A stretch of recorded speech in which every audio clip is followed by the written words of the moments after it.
Hello everybody, hope everybody's doing great today. I appreciate those of you who watch this video. I hope you enjoy it. Also appreciate those of you who have subscribed. Thank you very much for your subscriptions. Hopefully you've been enjoying the reviews if any of you are watching this. So today we'll be talking about Masters of the Universe, starting Dolph Lundgren and Frank Langella. I probably really messed up his last name, but anyways, Frank Langella.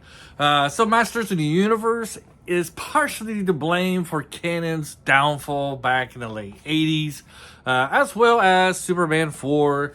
Canon was having high hopes for Superman 4 and for Masters of the Universe, and it was wanting to use the profits from these movies to make a Spider-Man movie. Wouldn't that be awesome? A Spider-Man movie back in the 80s? That probably would have been horrible.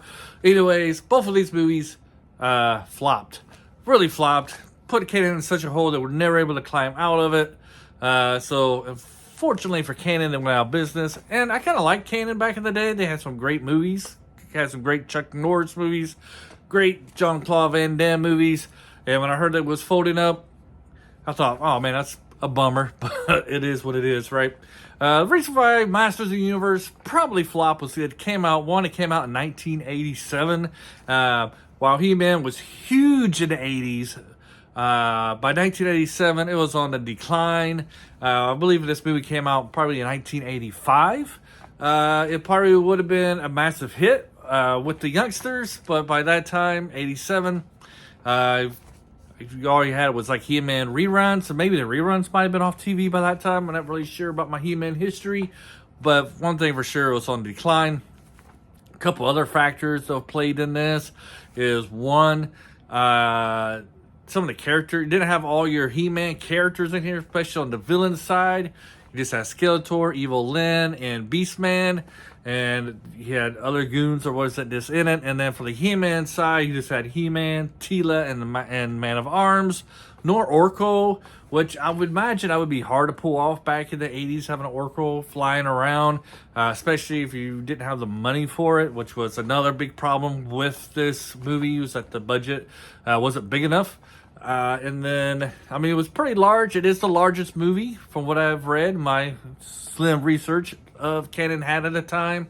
However, they did have to still take some shortcuts, and that leads to another reason that probably contributed to the flop was that it took place on Earth and not Eternia, and that was for budget reasons. It was cheaper to make the world setting Earth instead of trying to create a whole new world out there in Eternia.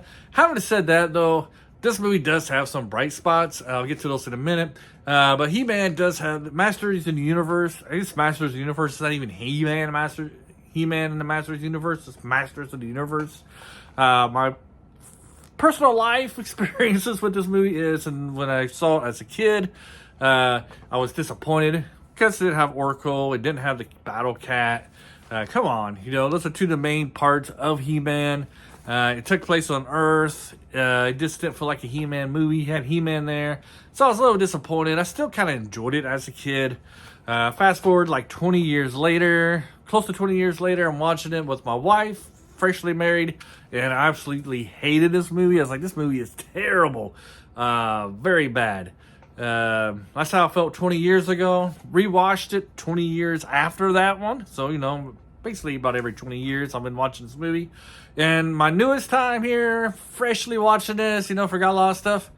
I didn't think it was that bad a movie. It's not like a terrific movie, but 20 years ago I thought it was just an awful movie. Now I'm watching it with brand new eyes, and it's a decent movie, okay? It's a decent movie, especially if you don't know nothing about Masters Universe. You might like it a little bit more.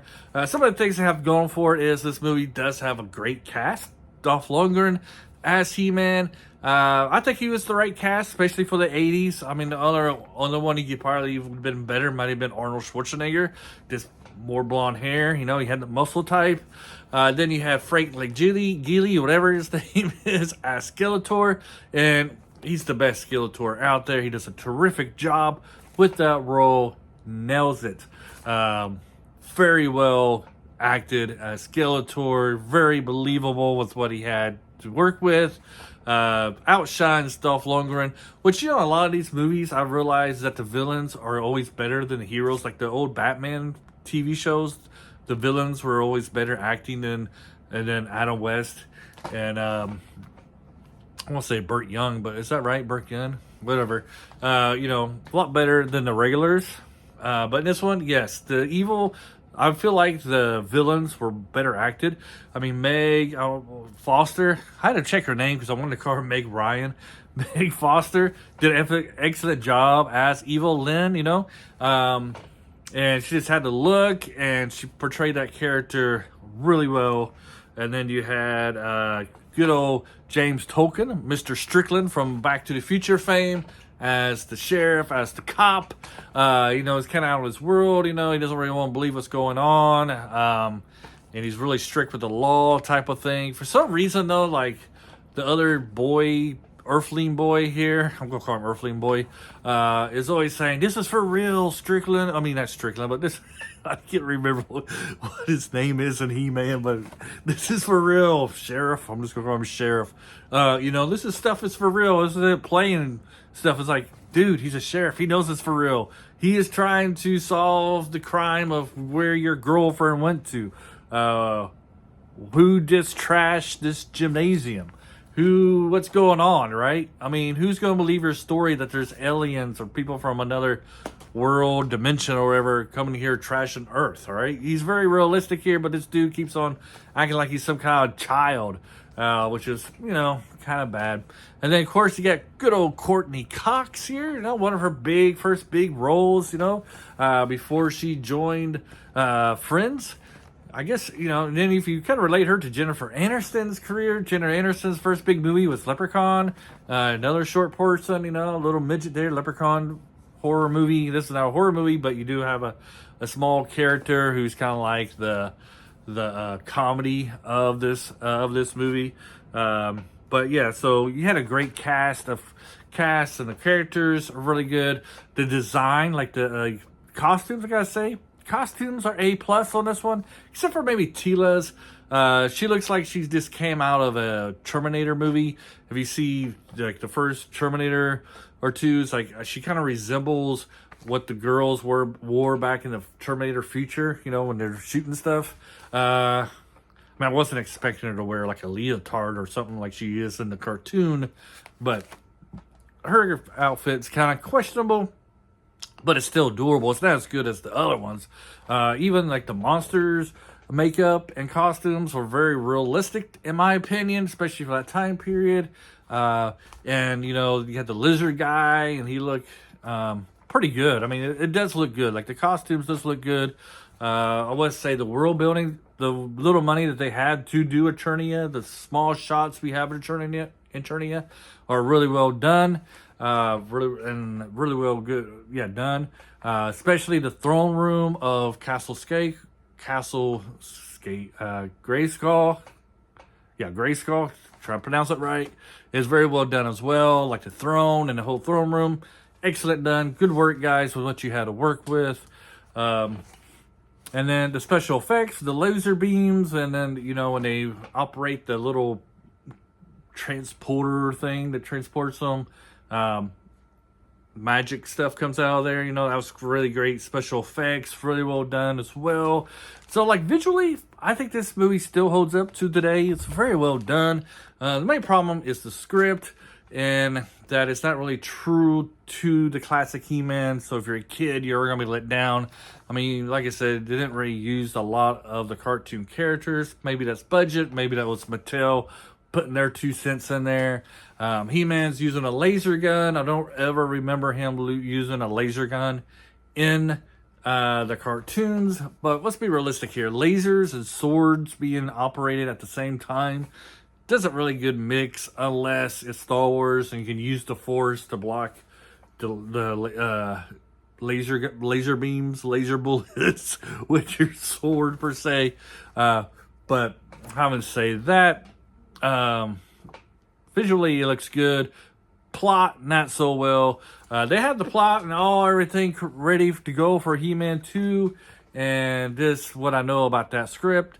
It looked like it was going to be terrible, very bad. It's going to go back to Earth, and it looked like it was going to be the worst movie ever. Good thing they didn't follow through with it.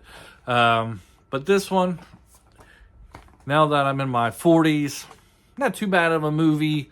Like I said, disappointed when I was young, hated it when I was in my 20s, mid and late 20s, and now maybe it's nostalgic or something. It's not as bad as I thought it was 20 years ago, but it's definitely not a great movie. It's just your average movie if you're a fan of Masters of the Masters of the Universe.